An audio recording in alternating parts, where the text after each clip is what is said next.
until I was probably in my early 20s.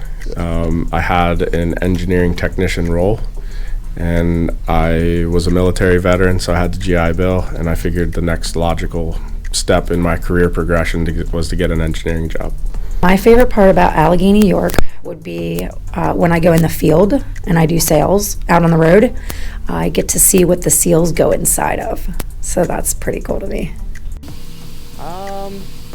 Somewhat. So any material that is left that wasn't cut in the part that we're trying to make, we can save that.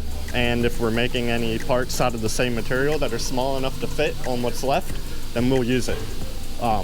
So anything that's a reasonable size, we will try to keep, set it aside, and then use it in the future if anything will fit on that.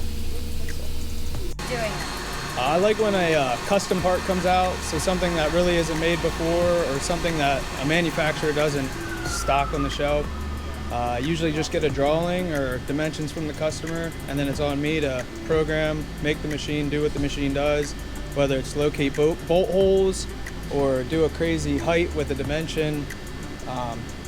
That's my favorite. It's just making something out of nothing. I get to do the design work, plus I get to make the parts.